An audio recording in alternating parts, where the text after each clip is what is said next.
High fly ball into right field. She is gone. In a year that has been so improbable, the impossible has happened. This one by Mattingly. Oh, hang on to the roof. Goodbye, home run. Mattingly. Tuck waits one. Deep left field. Down the line. That ball is out of here. Out of here.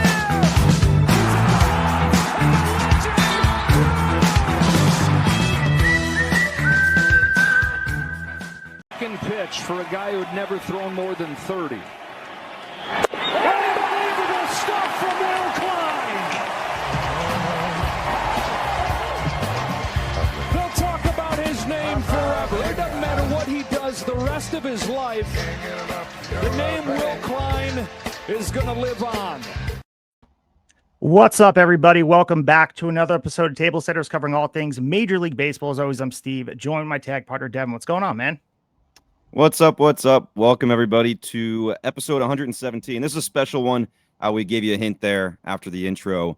Steve, I'll let you make the introductions here. So we're joined today on Tablesetters by World Series Game 3 hero Will Klein, the pitcher who delivered 4 scoreless innings in that 18-inning marathon and helped swing the entire series. Will, first of all, huge congratulations on the championship, and thank you so much for taking the time to be here after such an unforgettable postseason run. Yeah, thank you. Thank you guys for having me on. So, Will, you've done the interviews, the parade, the celebrations, but when the noise finally settled, what was it like to truly take it all in? Was there a specific moment afterwards when it kind of hit you that, like, you're a World Series champion and you will be that forever? What resonated the most with you over these? I mean, it's been 11 days now since that Game 7 win for the Dodgers. When did it really hit you? Yeah, I mean, it still really feels like, like a fever dream. Like it didn't fully happen, but I feel like the moment it kind of set in was like during the parade, like kind of like seeing all the fans and stuff, like, and just like how happy they were and how excited, and like them like just cheering on our buses of people as we just like drove through the heart of LA. And so that was really cool to like get to see that and like how happy it made people, and just like the celebrations and stuff, like kind of like, oh, like we just did that, and like I'll watch a bunch of other like championship sporting events and stuff and like be a fan of those, and it didn't like hit me that we were like in that kind of moment until like doing that and like kind of seeing the celebrations and festivities that the people brought out. We'll lead into the parade stuff. I mean, you talked about the parade, the sea of people, all the blue that was endless here. What was your favorite moment from that parade and celebration? We saw even the post of the parade. We saw Freddie Freeman breaking out the worm. Anything that stands out that will live in your memory forever? Yeah, seeing Freddie do that I was so scared when he like went down, and the air he got on that was insane. But yeah, I mean, I saw like a poster or two with like my face on it, which I thought was really cool. But just like seeing all the kids that got to take off school, or like seeing the old people that have like watched the Dodgers like their entire lives, and just like being able to like bring all these people together, that was like the coolest thing for me. And like families that skipped school and took off work to like come to the parade and like watch us like and celebrate us, like that was really fun to be a part of. So let's go back to that night in LA, Game 3, the longest game ever played on the World Series stage. 18 innings. We led it with the intro, more than 600 pitches thrown, and you're the last arm left in the bullpen. When was it that you realized that you were getting the call, and what went through your mind as you made that walk to the mound, knowing that here it is, man, this is my moment to shine? Yeah, like it started to set in like when they showed on the TV that like the only guys left were me, Kirsch, and Henriquez. I was like, oh, I did not realize we were getting that low. And so like it started ticking off. Like obviously Kirsch went in and got a huge out in the game for us, probably the most important one. Just getting out of that base loaded jam. And so that was sick. And then yeah, Henriquez went in. I'm like, I don't know how long he could go because he was typically like a shorter guy as well. And so he went in, and I'm like, well, I'm definitely in at some point, like if we don't finish this. And so I just, had to kind of lock in like I was going to be the one that just took the game to the end. And then, yeah, going out there, I was like, well, there's no one else coming. So just, find what you can and, go as long as you can. And so it ended up being 4 innings, which is still insane to, look back and think about. But yeah, just, I mean, turn around and seeing no one else out there. It's kind of cool to be the one where it's like it lives or dies with you. And so that was cool. And that kind of gives you an extra little bit of adrenaline and like motivation running out there. But yeah, I'd say like just seeing everyone just dwindle out of the bullpen, and it really started to dawn on me like, this is going to be it. Yeah, man, it's just so cool. I mean, Joe Davis's call, we led with the intro here saying the name will live forever, and a franchise that's as historic as the Dodgers, that memory will live in so many fans' mind. And all the pieces that will be out of this World Series, we're going to talk about maybe it's going to be Freddie's bat. We heard that there was potentially your glove that was used in Game 3 will end up in Cooperstown. Is that true? Yeah, they took it after Game 7 because, I still might have needed to use it. But yeah, they grabbed it after Game 7. I really only had like one usable glove like this whole series too, so I'm glad they let me keep it for for the rest of the series. Yeah, he came and grabbed it, and I saw someone sent me like a picture of them at the display or whatever they were doing with it, that all that stuff had made it, and so that was really cool to have a glove of mine in the Hall of Fame. Like, that's insane to think about from how this all started, and so that's really cool. And I think that's like one thing I've kind of like really appreciated getting to be a part of, is getting something in there. Yeah, you think about that, it's got to be one of the coolest things you can do. I mean, win the World Series obviously, but then have a piece of your own memorabilia like somewhere where it's going to live forever in history.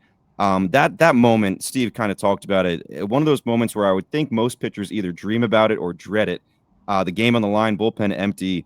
Is there anything, as you're coming into the game and then each inning you're coming back out, is there something you do to steady yourself, to calm yourself before taking the mound each time? Yeah, like that's one thing I've gotten a lot better at throughout like this year and my career, is being able to like get into that space where it's just me and Will back there and the hitter. And so just like taking a couple of deep breaths like each time, like before each pitch, and like you feel it starting to speed up on you, like just being able to slow it down, take a breath, like find a point on the field where you can just like clear your mind and just like listen to the voice in the pitch comm. And so I was able to, like, each inning I would come in and like I'd go sit by myself, and then like that first, like I'd watch the game really until like that first out, and then I'd start like trying to find my way back to that headspace. And then obviously second out, I put my hat and my glove back on, and I'm just like, all right, I want to go back out there. Like, let's just get back out there. And so each time like you run back out there, it's really easy to like find the mound and then just like lock back in, or at least like I've found a way to like be able to get myself back into that zone pretty quickly. But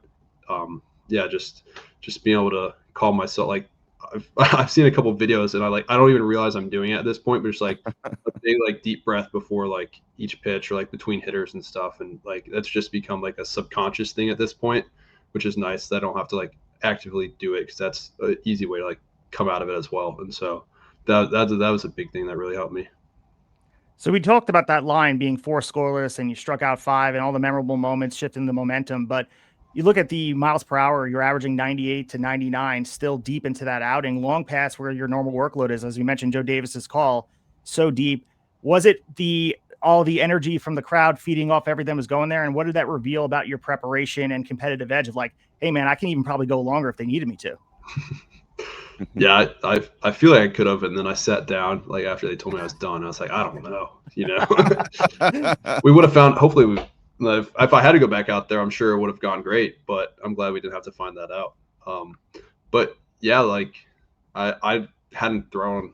I threw 3 innings once in AAA, but I hadn't thrown more than 2 really this year or any other year. And so I just finding it, the support, like you feel the energy like from the crowd, and especially from my teammates. Like that last inning, like you could hear, like you see Kike, but you just see everyone else like in the dugout just like yelling and cheering you on. Like you don't necessarily like hear what they're saying, but you can feel the energy and just the support from them. And so like having that and be like, all right, like let's dig deep for these guys, and we're not letting all these people down, so we're letting them leave happy. And so just be able to use that and dig deep. And it was 18th inning of a ball game. Everybody's freaking tired. The fans are tired just sitting there. And so I was like, who gives a crap if you're tired? Like let's find it. And so just be able to dig deep for everyone around there, and keep going. I don't know if there's any other way to put it. Just kind of like blacking out and just going for it all, really. Well, there's the poetic nature of how that ended there with the strikeout for the end of the 18th, the roar of the crowd feeding off of it, the fist pump, the emotion. That's not something yet you can replicate. I feel like it was all such natural emotion you were bringing to the table. Is that what you remember most of that, as we discussed it before? Is it just vividly just that moment of blacking out and just this raw emotion that just poured out of your body as you're walking towards the dugout? Yeah, like the most vivid thing actually to me is Will calling curveball in a 3-2 count with second and third in the 18th inning. Like I feel like I was like, oh my God, like I said this before, but that was like it for me. I was like, this is it. Like I'm making this pitch. Like him having the confidence to call that in such a big spot, like made me like fully bought in. Like I was all the way ready to just go throw a fastball and see how hard I could throw it on pitch 72. But him calling a curveball, like I was like, all right, like there's no way in my head that was going poorly as soon as he put that down. And so executing that and then like everyone going nuts and just letting it all out there was really cool. And I've seen the still of like Kike just like jumping out of the dugout like so much. Like that was just, it was cool to have that replicated from the fans and the teammates as well. And speaking of that call, I find that interesting. So I have your Baseball Savant page right in front of me right now. It says you use your curveball 22% of the time. How often are you throwing that, do you think, on in a 3-2 count, even with men not on? I mean, I like the curveball a lot. Like that was, besides like throwing hard, like the curveball has been my best off-speed pitch, and I throw that hard as well. And it's been like, it's definitely come along like the last, I mean, it's been solid, but I've definitely like made strides with it like the second half of the season really. And so I think that was a big pitch to like lefties, especially with fastball and the cutter. And so instead of like the slider, that was more put out pitch there. But yeah, I don't know how many times other like catchers call a curveball in that spot. So Will knowing and believing in that pitch there was just so cool. I don't know, probably like 5% of the time though I throw curveball in 3-2 counts. Yeah, but you're right though. Like when a guy like that behind the plate is calling it, I guess it has that effect where it's just, yeah, that's what we're going with. That velocity that Steve mentioned, throwing 98 to 99 in that game. You're a guy who can hit triple digits. Do you remember the first time you ever hit 100 on the radar gun? Yeah, it was. I do, because I don't think it was a real 100, but like the stadium board said it. It was like Northwoods League All-Star game, I think, was the first time I ever like hit 100.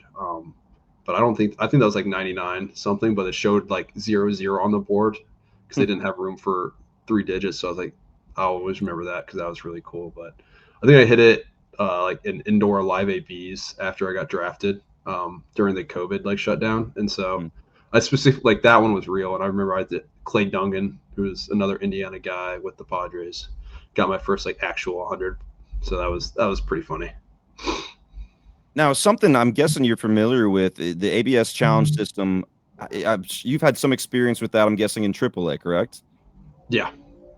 Are you, with that experience, are you excited to see it coming to Major League Baseball, or a little skeptical about how it might work at that level? It's a love-hate relationship.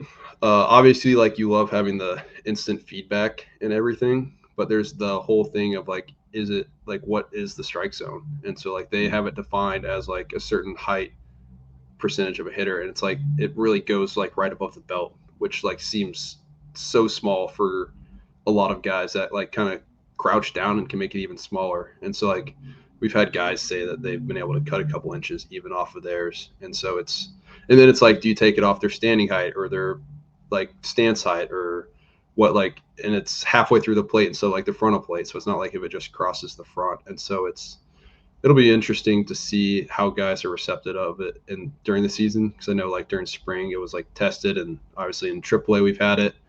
So it'll be interesting seeing what like actual like bigwigs think of it.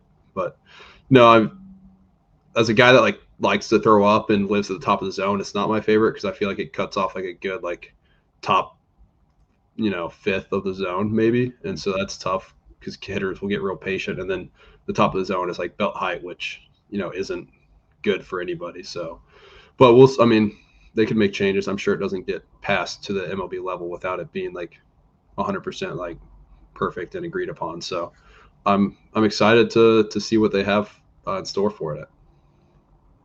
So, Will, we're gonna show you a quick clip here before we ask you the next question. I believe it's from a fan's perspective in or after that Game 3 concluded. So we'll just have you watch this just for a few quick seconds and ask you about it when we come right back.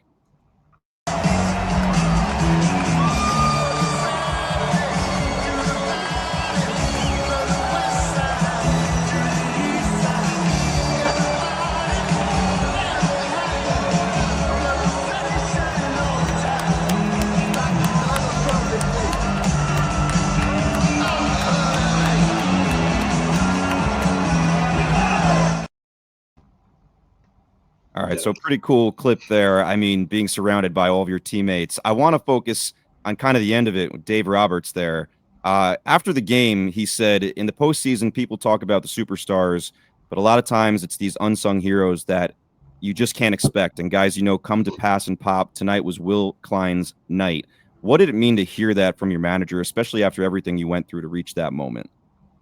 Yeah, I mean, that just kind of put into terms like what just happened. And it was, I mean, just like getting that talk with him, like at the end of that, and just like kind of some of the stuff he had said from that, and then into that, just like, it was just, I mean, he's a great manager, like legendary manager, and he's coached all sorts of guys and like superstars and like Hall of Famers. And so just to like have him say that, just, I mean, it was a really cool moment to kind of sit back and appreciate like kind of the level of what just happened. And so, and then I forgot about this, but some of the guys in the clubhouse reminded me, like when I first got here, like he probably says it to a handful of guys, like when they get traded over, but like, you're going to help us win a World Series at some point this year.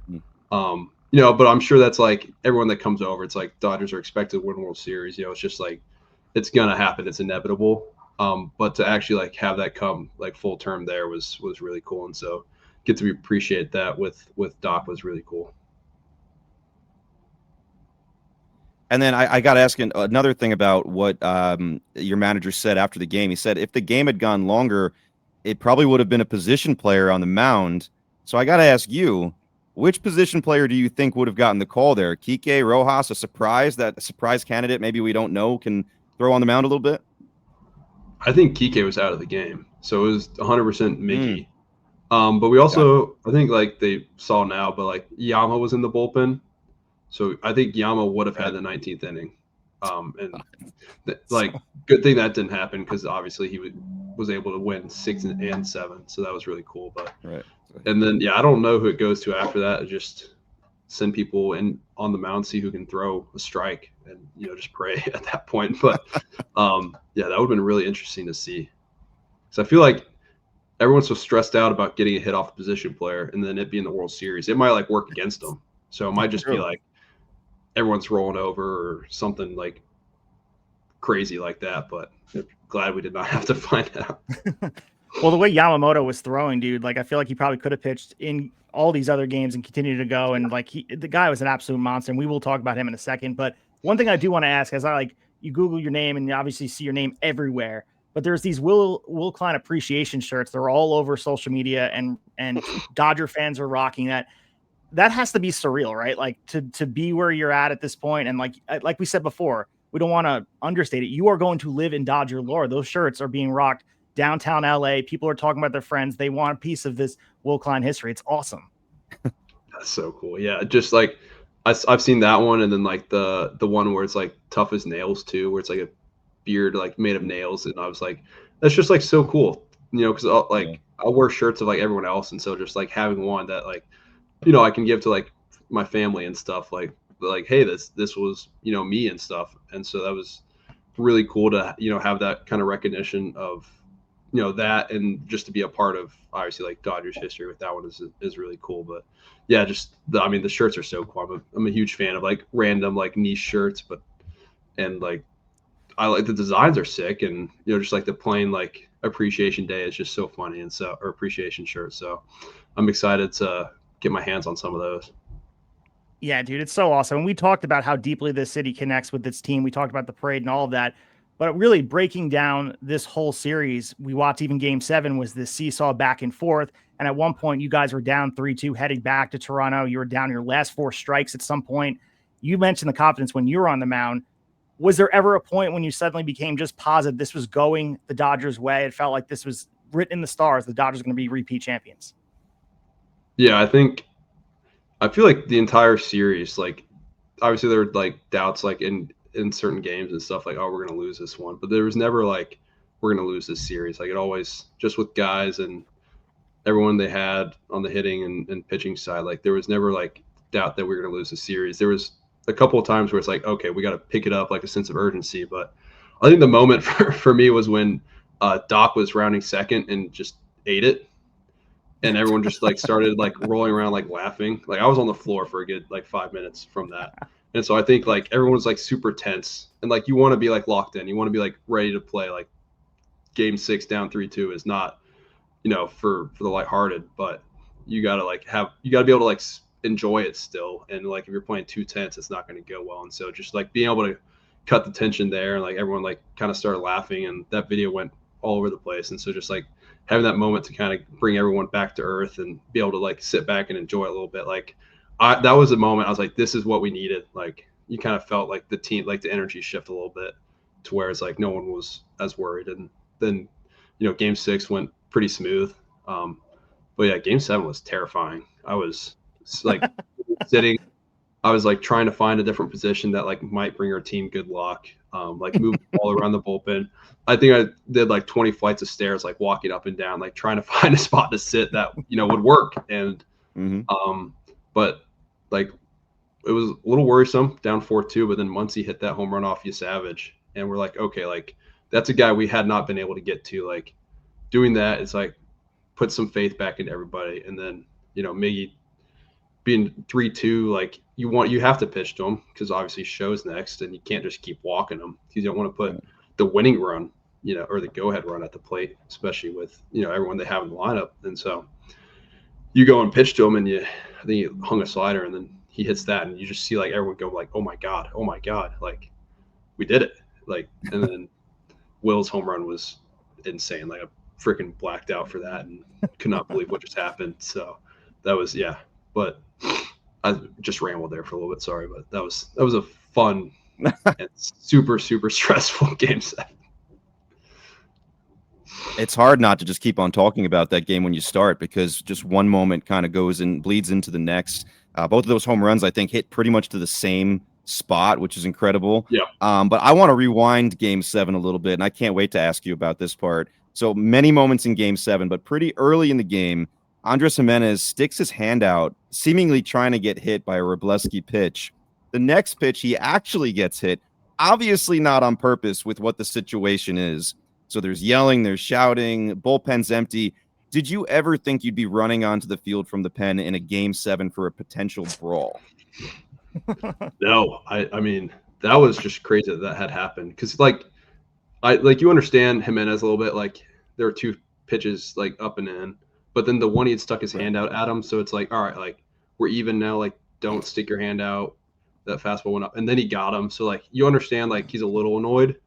But then like yelling at him like he's trying to hit you is, like, and I feel like I was in just poor taste because like it's game 7 of the World Series. Like we're down at that point, I believe, and like no one is trying to put a guy on base to get to the top of lineup, so.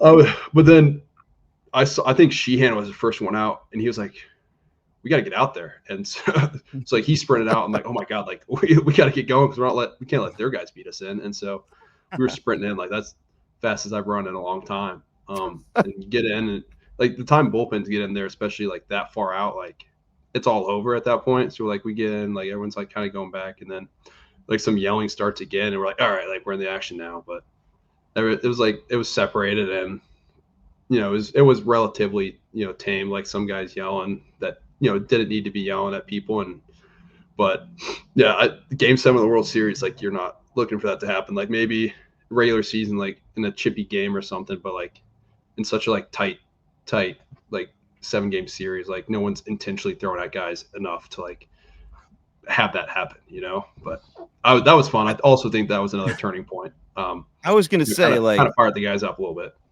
Some of you guys looked like you're having fun out there with it. I mean, Trey Savage on the other side, one of my favorite pictures. There's a still shot of him halfway running on the field, and he's like smiling and laughing about it.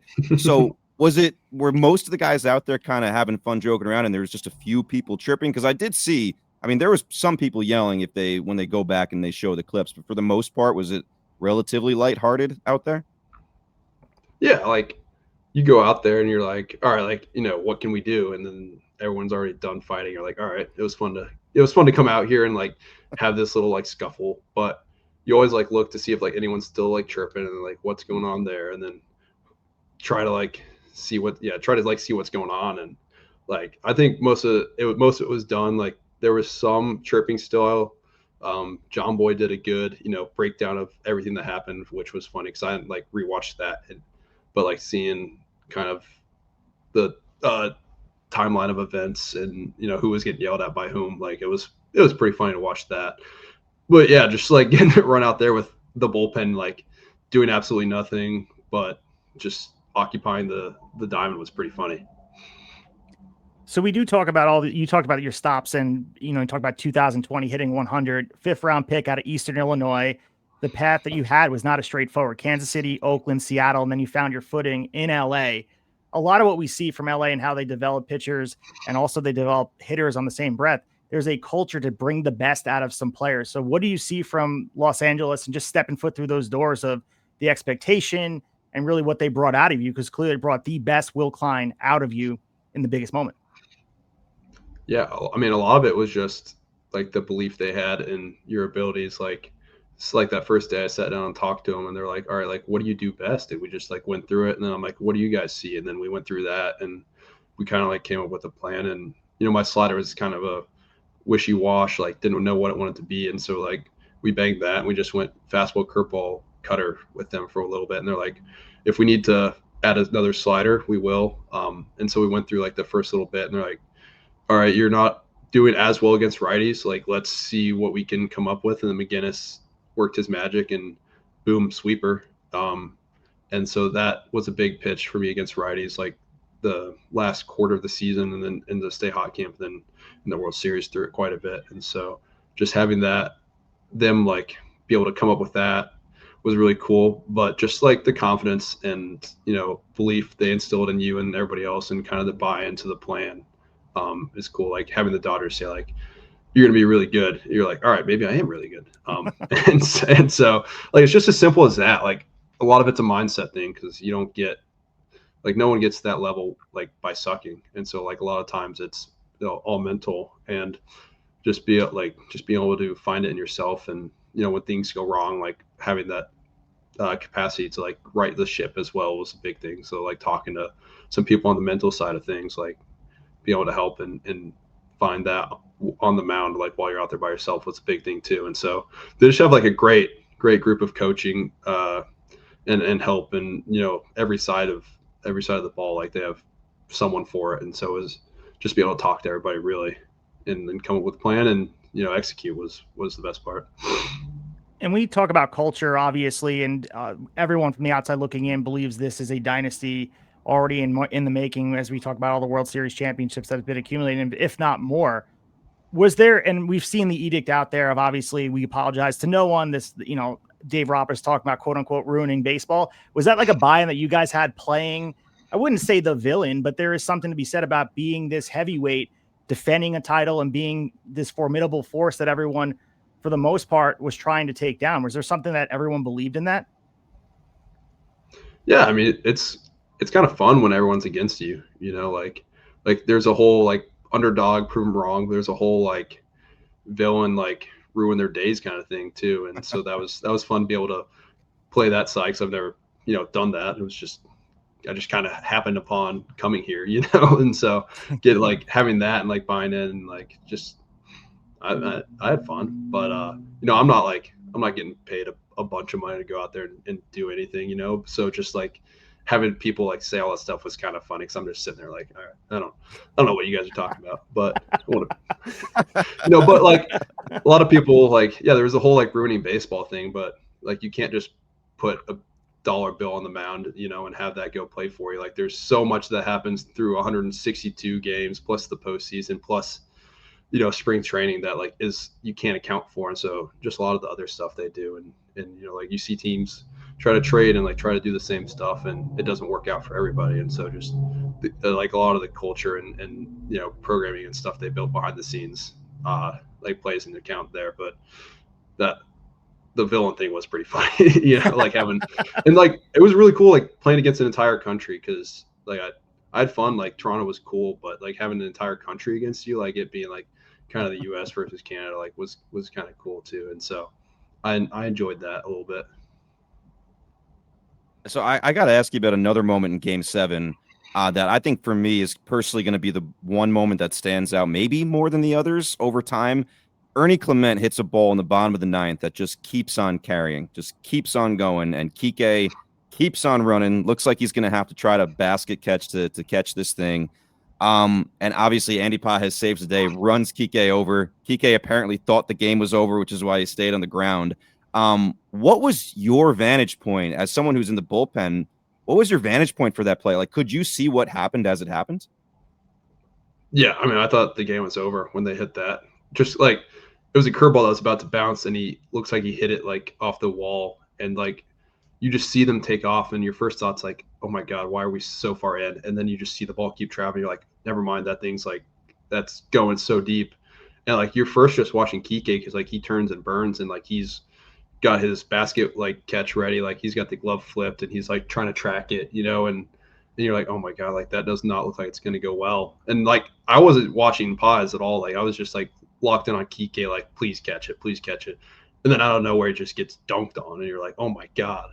But like I didn't see the ball at first because I thought like I thought maybe he had like dropped the ball or like the collision had made the ball go somewhere. But then he had the ball and he's like picking up Kike, and everyone's like, oh my god, like especially after the play with Miggy like happened like literally the hitter before. So that was just such a 180 in like 5 seconds of a like it was that was electric though. That was really funny. Just the stills and like pictures that have come from that have been really funny. So amazing.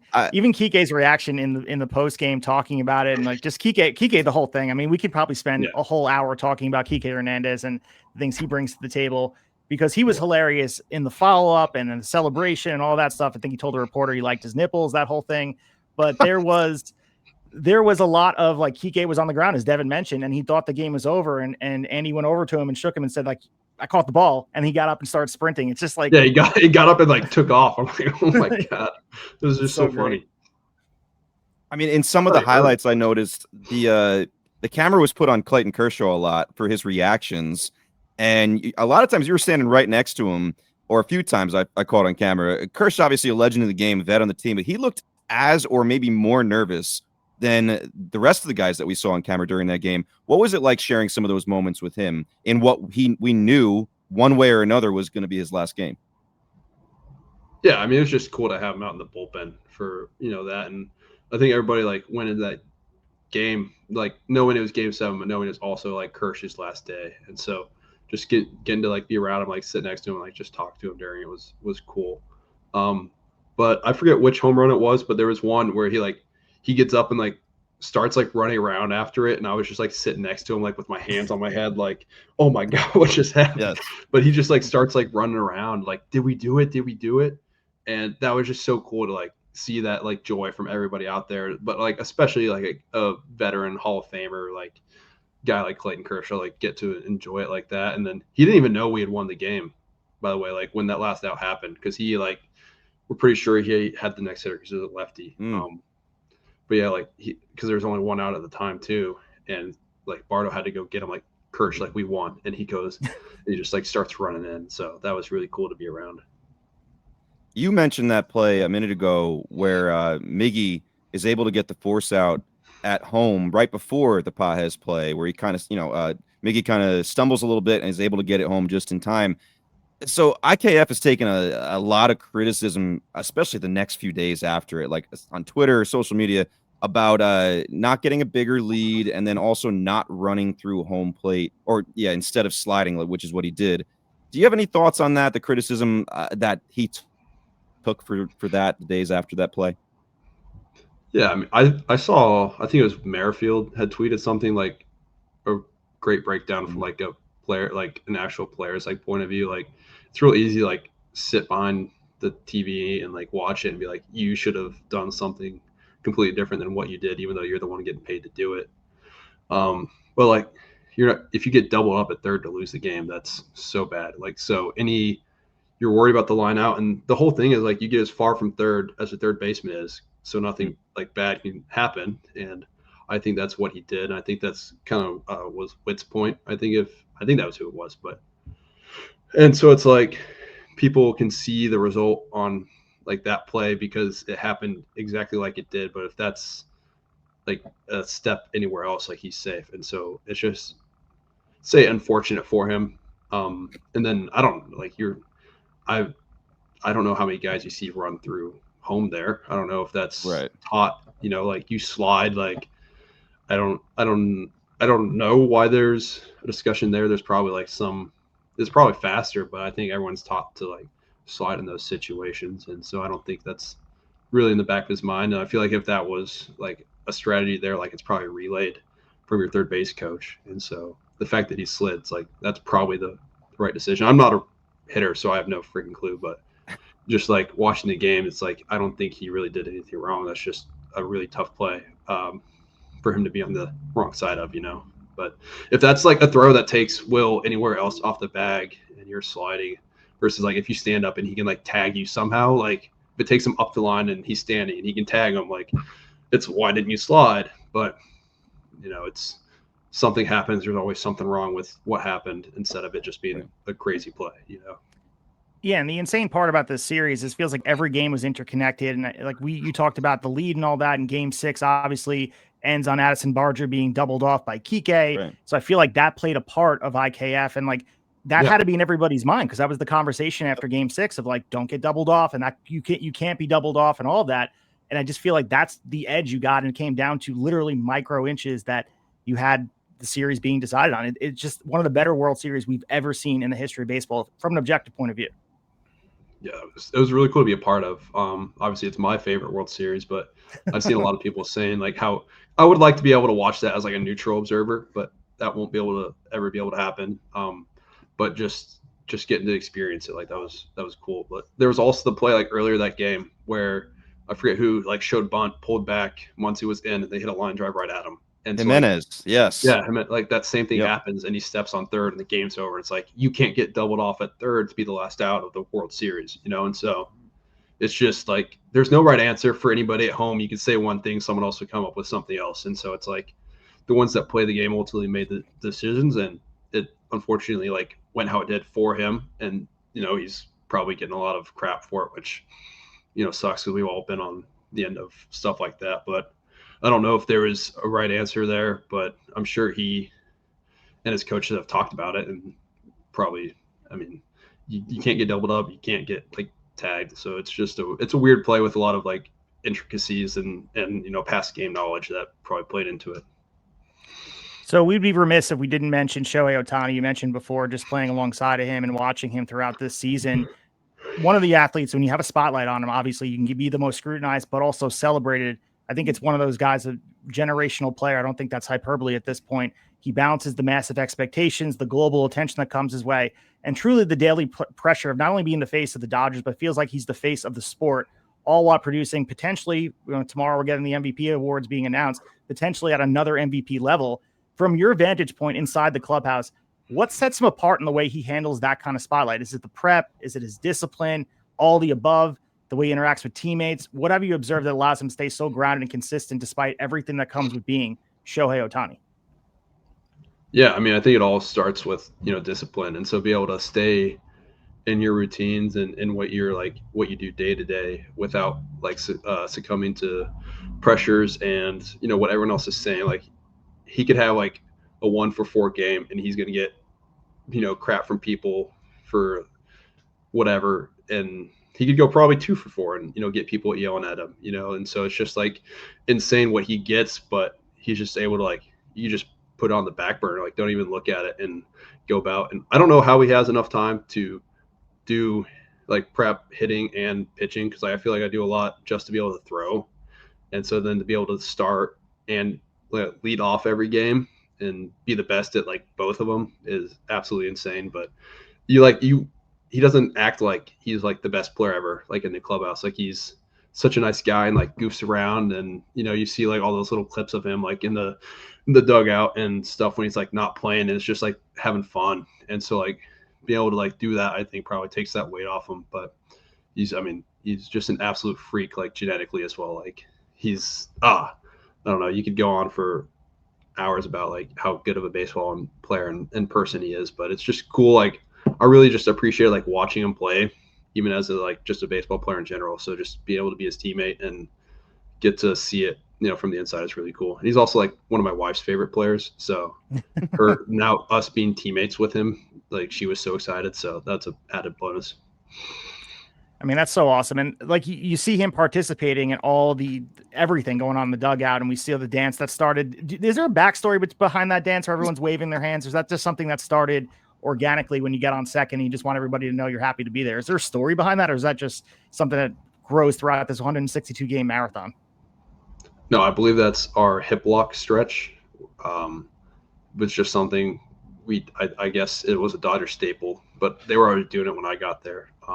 I think like it's just part of like our stretching routine is a hip lock, and so I'm not sure. I haven't been on other teams that do it, and that just kind of became the thing. And then he had his Decorte commercial where it's like he has the eye thing, and so I think that became a combined celebration, which is pretty funny. So I enjoy it. I like just waving my hands around and then doing it. So I think it kind of takes a world of its own, like with certain guys, and everyone does like their own little variation on it. But I thought it was pretty funny. I didn't know what was going on at first, but I figured it out. I think that's not right. I thought that was. I apologize to people that actually know, but I'm pretty sure that's kind of where it originated. Is just kind of like doing that, like lifting your hip up, and that's kind of like one of our stretches we do a lot that I haven't seen other people do. So I do believe that is where that originated from, but not 100% sure. That's just kind of what I put together.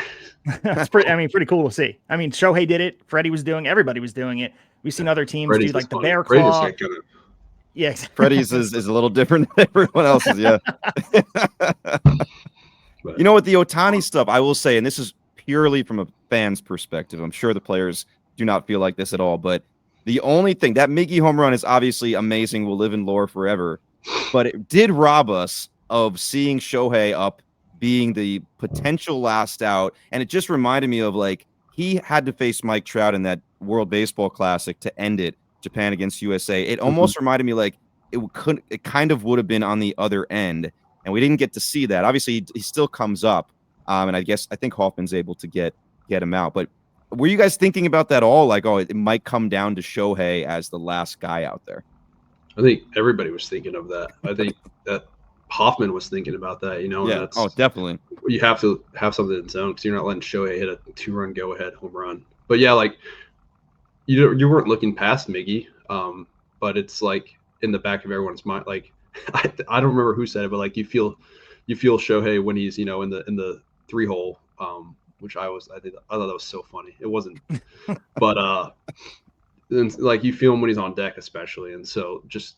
And I mean, in game 3, they walked him 5 times, and so that's not a situation you walk him and then put 2 guys on base. And so, yeah, you obviously like it would have been, I mean, Hollywood ending if Shohei comes up and faces them there. But I think it was almost more fitting that it was Miggy, and it was really cool to have him do that. But yeah, Shohei does so many good things for the team. Like let someone else do it. All right. Yeah.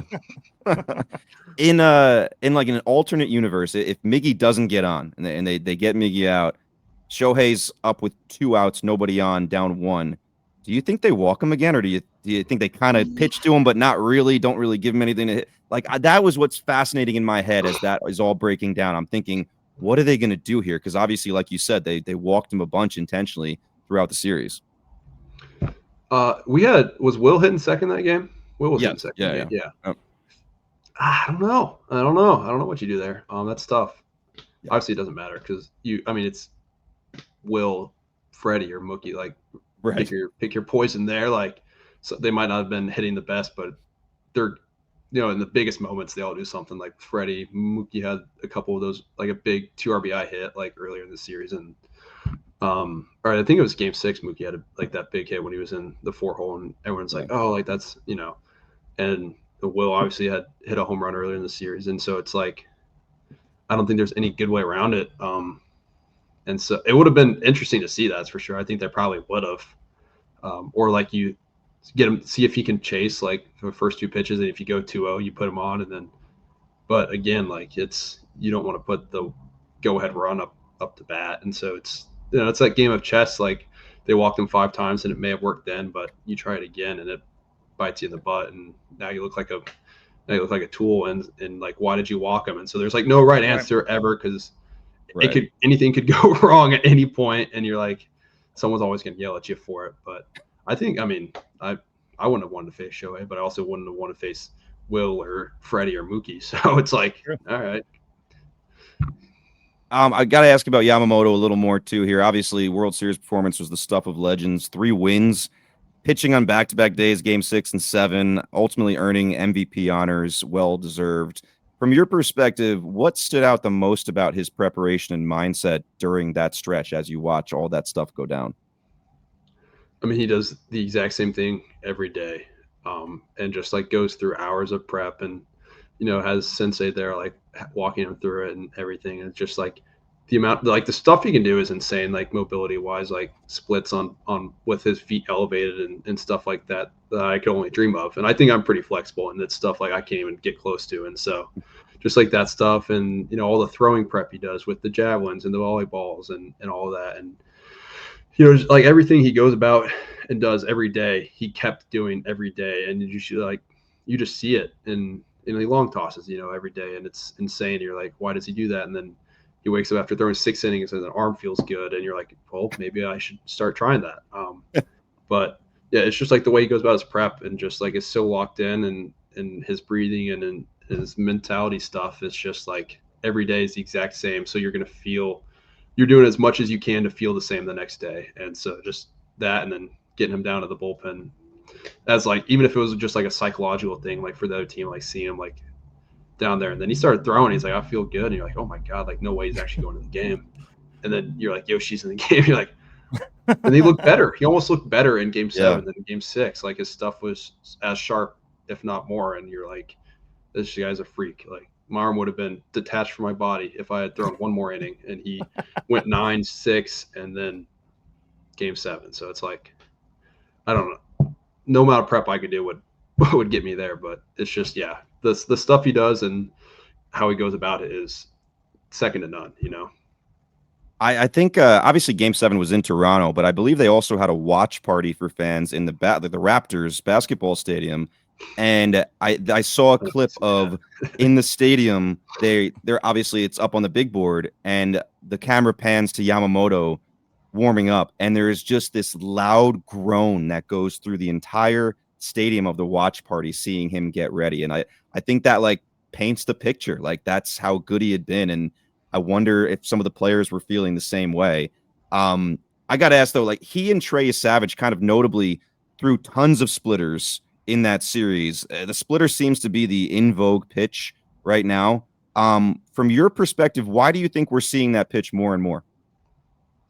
I think it just all goes in waves. Like if it's a pitch people don't see, and then you throw one like better than anyone else in the league, like it just becomes so unhittable because you're not exposed to that as much. And so like I think India Savage is such a unique arm angle and attack angle, like how it's coming at you, like it literally looks like it's just like tumbling away, and so that makes it even harder. And then Yoshi throws his like 92, and it's like negative vert, like breaking 15 inches arm side. And so like them just being such plus unique pitches that people don't see, and the control and keep them in zone, and tunnel them off stuff, and like keep them like over the plate, like just the way they're able to use a pitch that no one sees as often, and then that it's so good, like it all plays into it. And then like I think Yoshi did a really good job mixing, and Savage he just spammed it because it was so hard to hit just with that arm angle. And like if you pepper that fastball down and you throw that splitter and it looks the same, like it's really hard to hit. And he's got the slider that kind of like backs up too, and so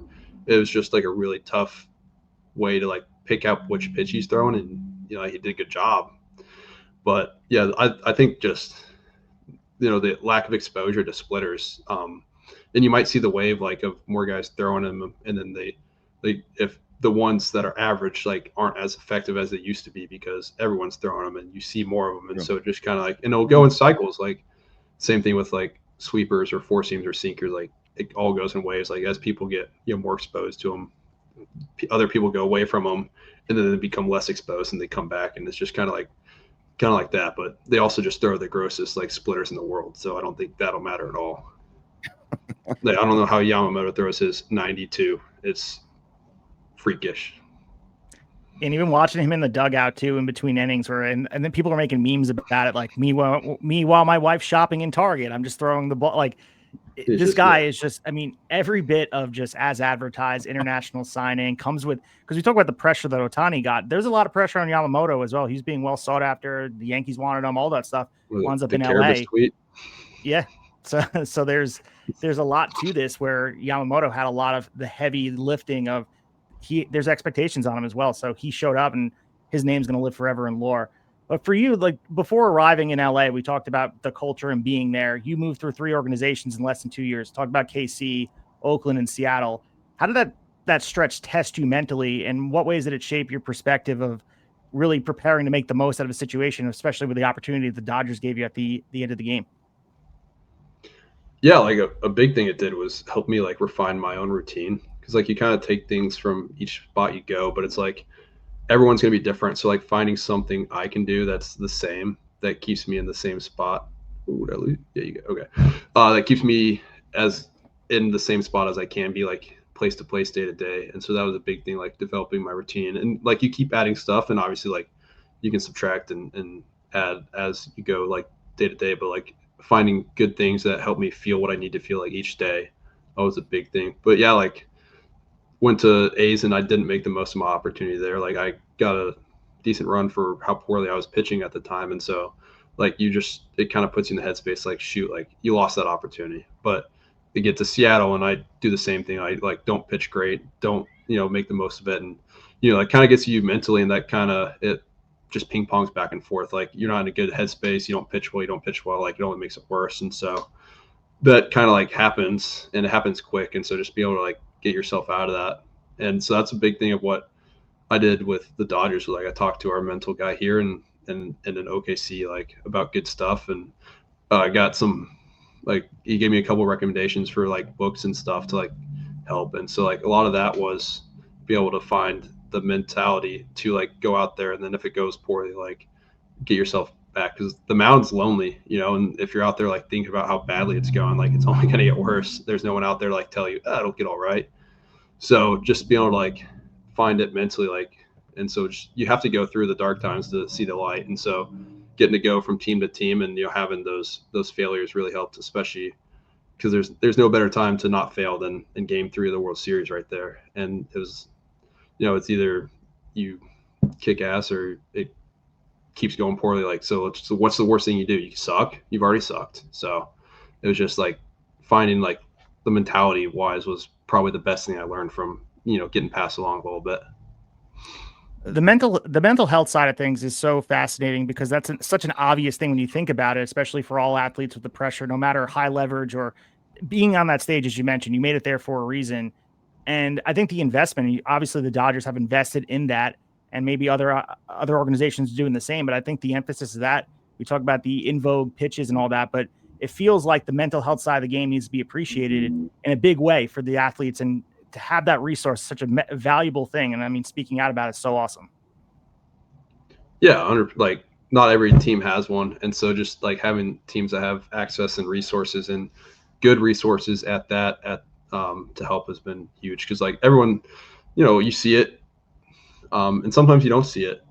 If guys are going well, even then you can, be going through something. And so, having guys you can talk about that. And I think there's a good group of guys here that, I talked to like when it wasn't going well, and they're like, well, it hasn't gone well for me before. And, this is, kind of how I helped see the other end of it. And then, just having like guys that aren't afraid to kind of communicate about what they're going through, and, having a wife and stuff has really helped too. Just be able to like talk through some of that. And, it's really easy to like take it home, but that's not going to make anything better. Like you show up the next day still pissed about what happened or like how you've been doing recently. Like it's just going to spiral. And so just finding ways out of it, even though it looks hard, like when you're going through it, is just such a huge help. And so having tools and resources to do that is one of the best things I feel like the Dodgers have done for me. It is cool to hear you talk about that. And it's interesting because we just heard Miguel Rojas talk about this pretty openly, I believe with Chris Rose on his show, about how midway through the season, especially after guys like Chris Taylor, and there was another player that had been there for a while, DFA'd, I can't remember, it's slipping my mind. And I guess Rojas kind of felt like he might be next. Kike could tell he wasn't kind of himself for a while, and they kind of talked it out. And Rojas said that looking back at that moment was huge for him to be able to talk about that with someone in the clubhouse. So I don't think, kind of like Steve said, it's probably not emphasized as much as it should be, because that's not what we're being shown as fans, at least on screen. We're seeing the highlights and things like that, and a lot of the high moments. But that leads into the next question a little bit. After such a demanding season and a long season, you guys are playing longer than anyone else and tons of extra innings on top of it. Physically, mentally, emotionally, what does the reset, the offseason, look like for you? Do you take time completely away from the game, or are you someone that just needs to stay moving and channel the energy right back into the preparation for next year? Yeah, so I took last week off.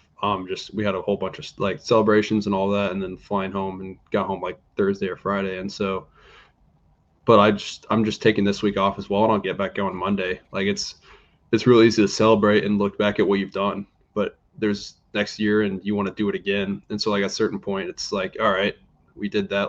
That was really fun. Let's find a way to do it again.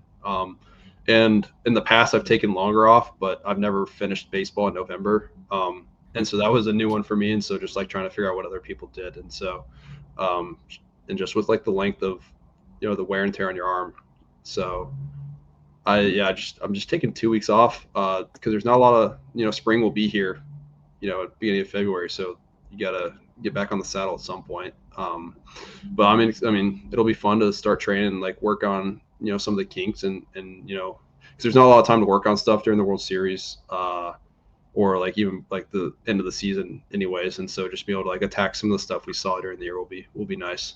But I'm just getting back to it on Monday, Yeah, I saw you retweeting some of the Pacers stuff. So you're big, obviously from the Indiana area over there. So you are a big Pacers fan. Is that your sport, or any of the stuff are you watching? Are you a Colts fan as well? Oh yeah, my favorite sport to watch is college basketball. So big Indiana Hoosiers fan, because I'm from Bloomington. So live and die with Indiana basketball, which isn't healthy.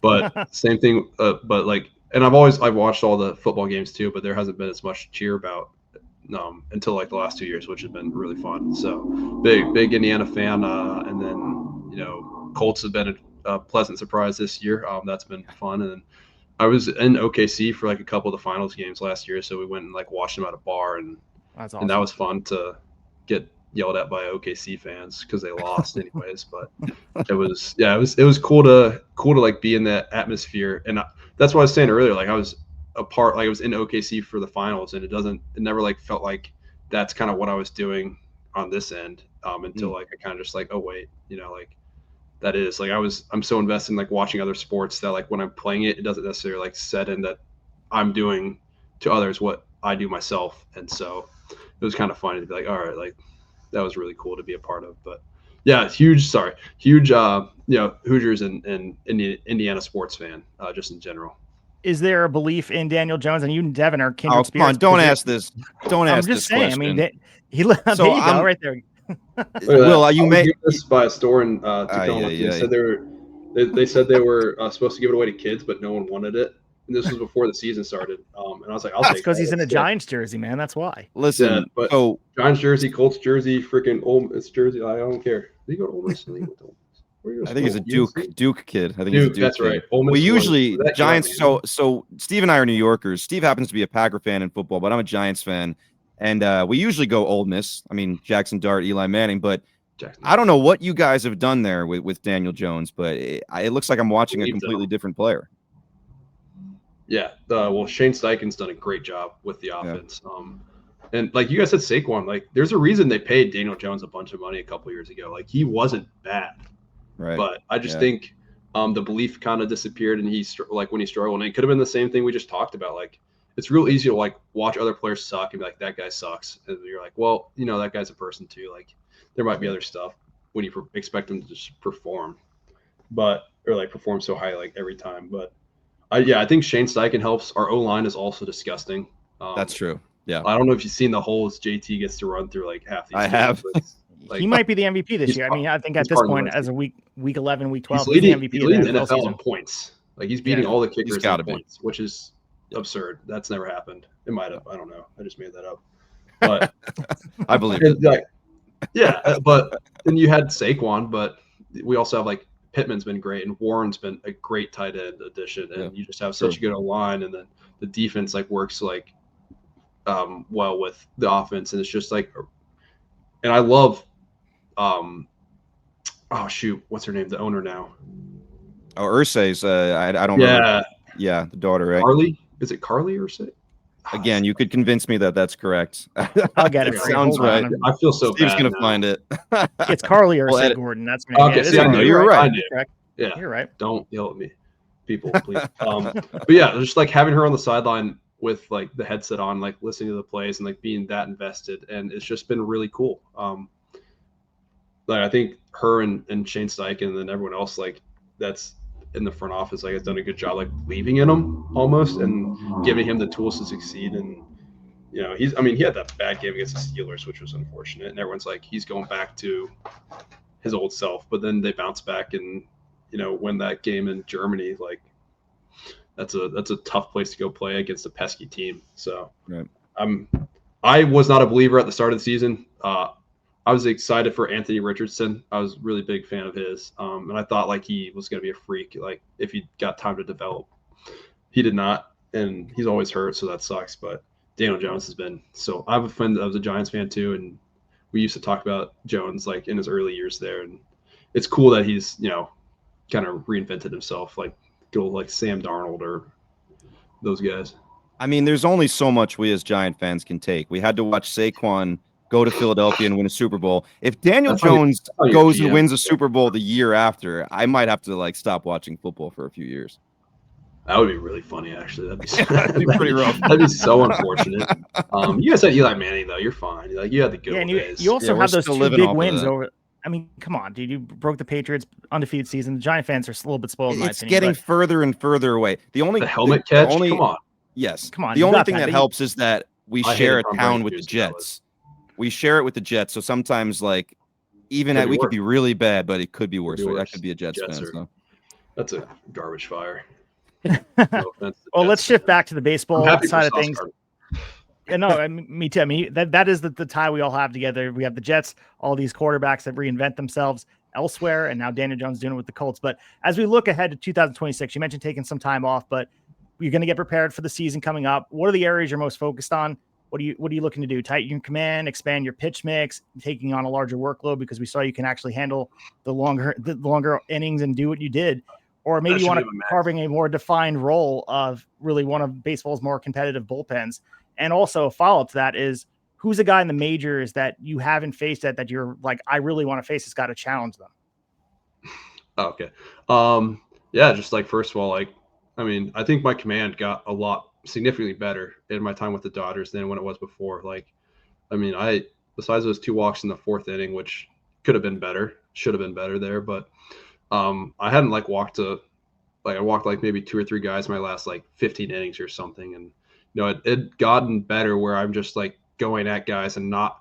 I used to be worried about not walking guys. Like you can't walk guys. Like that was always a stigma. Like you walk guys, and I'm like, don't walk guys, and then you walk guys, and so it kind of like gets in there, and that's where the whole mentality, like you got to flip the switch, and it's like I'm just going to go at these guys, and I'm going to make them hit the ball, and if they don't, great, and if they do, it's going to go to somebody, and if it goes in the outfield and they're on base, who cares? We'll get the next guy, and so it's just like being able to like have that mentality is really helped with that. But yeah, there's always like fine tune and clean up like execution, like fastball down early, up late, in and out, like it could be better against righties like going in. And so that was something I utilized more in the World Series was, moving the ball in and out on righties a little bit, which helped. But the big thing that was like the new addition that really ironed everything out was the sweeper. And so just cleaning up the execution on that, like staying a little more in zone and, shortening the misses where it's uber competitive as with my other pitches. And I just think that will make it a lot harder for righties because that was what I struggled with a little bit, ironically. And so that'll be a big one, and just staying in the zone and just kind of clean everything up a little bit. Like there's always room for improvement, and just there you can always fine tune command and a little bit more focus on that this year than kind of getting healthy where it was last year. And bunch of great coaches with the Dodgers, and where I train at in Driveline that kind of can communicate and come up with a good plan. So that's kind of where we're at. But yeah, a guy I'd like to face. I feel like you talk yourself into trouble here, like when you're like this. So I'll just go like a more fun one. Like I'd like to face Kurtz. So I was in rehab last year with him with the A's, and he was like a super nice guy. And obviously it's been great to see what he did, and go and win the Rookie of the Year. And so, or Jacob Wilson. I'd like to see if I could strike out Wilson, but I would like to see if I could. I would like to go face Kurtz. I think that'd be fun. Just as like, I'm not gonna say anyone that I'll actually like run into trouble. Like, that question never ages well. But I'll the say extra Kurtz. challenge would be doing it in Sacramento too. That's the other challenge, because doing it in that ballpark is like the extra layer to it. No, we played there. No offense, but just not. That wasn't my favorite PCL stadium to play at. It's just Sacramento is just so hot. Oh, yeah. Especially like during the season, and it's just the bullpen wasn't a lot of cover, at least last year. I think they changed a little bit, but yeah. So I think facing those guys, I think like can tell there might have been another answer. I don't know. Sorry. I could tell that there's another answer. We might have to ask you when we end it off air, right before we end things. Just there's I a couple can tell guys. There's guys you grew up as fans of that you want to face and stuff, but I'm not gonna like throw that out there and then like have that come up as something bad happens. Like that's just like it's talking yourself into trouble there. But yeah, like just facing. I hear you. Facing guys you used to like play with is always fun because you're like, all right, they don't know I throw a sweeper now, so like let's trick them. And then it's always funny. They're like, what the heck is that? And then that was how I felt when I faced like Tacoma this year, because they didn't know I threw that, and then I broke it out, and everyone's like, what is that? Like, why? And so that's fun. Just getting to face guys you're buddies with, because it's like another challenge in itself, like locking back in when you see those guys up there, especially like in major league games. You're like, okay, like he's your friend, doesn't matter right now, like let's just say F him and go get him. So the more generic one. Well, Will, you've given us tons of time. We appreciate it more than you know here. But we're not going to let you off the hook yet. We're going to do one more thing here with you before we get going. We're going to bring the interview to an end by putting you on the spot a little bit. We're going to ask you to rank 5 big moments in the World Series, but the trick is we're going to ask you to do it blindly. So you're not going to know the 5 minutes. You're going to have to place them here one by one. I will tell you this. This is going to help. We have not included Rojas's game-tying home run in Game 7 or Will Smith's go-ahead home run in Game 7, because those would probably have to be at the top of the list. Yeah. So honestly, there's probably no wrong answers here. This is kind of doing the impossible, but we're gonna give it a shot. I'm just curious where you put these things. So Steve, can you keep track of what we have on the list as we go through it? I got you. Yep. This is exciting. Okay. All right. So the first one you're going to rank somewhere between 1 and 5. Miguel Rojas gets the force out at home, thrown to Will Smith in the bottom of the 9th, Game 7, to keep the game going. Ooh, the other two. This is like for the entire series or just Game 7? Sorry. Entire series. Series. I mean, I'm going to throw that at 3 just to give myself some room. But that was such a big moment. So now I'm going to regret that. But okay. It's probably smart. Probably smart to start somewhere in the middle. All right. So that play is going to be number 3 on the list. The next one, we talked about this one. Andy Pages runs over Kike Hernandez and makes the catch to send Game 7 into extra innings. So right after that one. I'm trying to think what else could be on here. I mean, that was.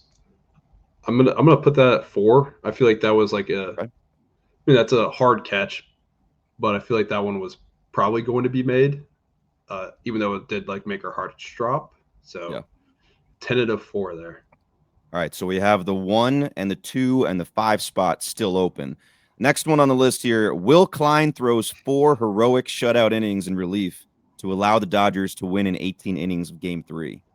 5 next. Very humble of you. All right, so we have the 1 and 2 spots are the only ones available here. This next one, Max Muncy hits a home run off of Trey Savage in Game 7 to cut the Blue Jays' lead to 1 and assure that Shohei Ohtani would get one more at bat in the game. Oh, yeah, that was big because that, yeah, 2. All right, let's see what you got. All right, so the last one, this one we're putting at number 1, and then you can tell us if you like your list or if you could go back if you change it here. The last one, and this is going to go at number 1. Justin Dean puts his hands up in the air when Addison Barger's ball in play gets stuck in the padding in Game 6. Just from the backlash from it and everything that came from that, that's probably that's so funny. And what a great guy. It was just so funny, everything that Blue Jays fans and all the commentary around it. It's all the little bits people have pulled up from past stuck balls, and it's and then the people found the rule books from Rogers Center where it's this is what you're supposed to do, and people are no, that's not the same, and you're okay, you can't argue with the actual rule book from the stadium. And so that was and we did our assigning together, and every time people took a picture, not every time, but 90%, they all did the hands up pose with them. So I just think that's such a funny iconic picture and stuff that'll stick with Dodgers forever. That's a good number 1. I'm gonna leave that as is. All right, I love it. The crazy AI videos that are out there, we don't want to get into all the list of the ones they're putting out there, the ones that they're putting Tupac at WCW Nitro and stuff. There is videos of that moment where they have Dean taking out a leaf blower, or I don't know if you've seen that video going around, and it's an insane trying to get it out, AI, trying to get the ball out of the wall and stuff. I need to find that. I haven't seen that. Yeah, it's a good one. Funny. It goes on and on and on forever. I was impressed at how long they made that video. I like the ones where everyone makes the person mini, and they make them little, and so it was little Justin Dean with his hands up next to the ball. That's so good. Good stuff. Well, Will, we appreciate you taking the time. Like we said before, you're a very busy guy. I know you wanted to get on here and go eat dinner and all that, but we do appreciate you taking the time and really in the 11 days after the World Series to come here and celebrate with us. Anything you want to get out there on your final way out here, and as we say goodbye to the audience? I just really appreciate, everything, just getting to talk to you guys and, everyone else that's reached out and celebrated this win, because it was really cool to be a part of it on my end, just, jumping in there at the end. But everyone that, has put their heart and souls into the Dodgers, their whole life, it's really cool to be a part of their story. And so just to be able to see everyone celebrate and, just come together just because our team won, 4 of 7 games, is really, really cool. And I know that's a basic way to put it, but that's, we just won baseball games, and a lot of people, it meant so much to them. And it's just really cool to see. And I just love being a part of that and a part of this team. Everyone's coaches and fans have been really great. So appreciate everyone for, welcoming me to LA and all the very nice people that have made it home, so. Well, awesome, man. Again, we appreciate you so much. And again, you guys support Will Klein. Buy one of those Will Klein appreciation shirts. I'm certainly going to get one for me. Get the one with the nails and the beard, all that stuff out there. Fans out there, continue to support everything he's doing, following your journey. Enjoy the offseason, Will, and we'll talk to you soon. All right, we want to thank Will Klein once again for joining us here for episode 117. And dude, what a blast it is to have him on here. Really great dude, and fresh off of that World Series victory. An absolute honor to have this guy on our show. Oh my God. Yeah. I mean, just 11 days after they closed it out, super humble guy. And listen, everyone knows Met fan over here, Yankee fan for Steve. We're not always big fans of the Dodgers, but talking to a guy like that, it really is hard to deny it. Like that, we've heard a lot about the culture and all that stuff. When you talk to a player that's actually seen it, you kind of start believing it a little bit, and it's hard to dislike them or a player like that to come talk to us and just answer every question we had with honesty and humility. So really cool to have Will on, no doubt about it. Yeah, and we appreciate everybody that's listening. If you're here for the first time, welcome aboard. Follow us on Tablesetters Pod on Instagram and on X and join the conversation. If you're here the back-to-back, maybe you're a Met fan and you heard our Keith Radd interview the second time we had him on our show. Again, welcome back, and you got a surprise with a double episode, and this might be our double feature of the century, having Keith Radd and then Will Klein back on, and we plan on giving you guys hit after hit this offseason. We're still on the hunt for more guests, having conversations. We have the announcements for the MVP. We saw the Cy Youngs being announced today. Congratulations to Paul Skeens and also Tarek Skubal on his repeat. We will see the MVPs tomorrow. There will be controversy, of course, here in New York, whether it's Cal Riley or Aaron Judge. By the time you're listening to this, we are getting ready, bated breath to figure it out.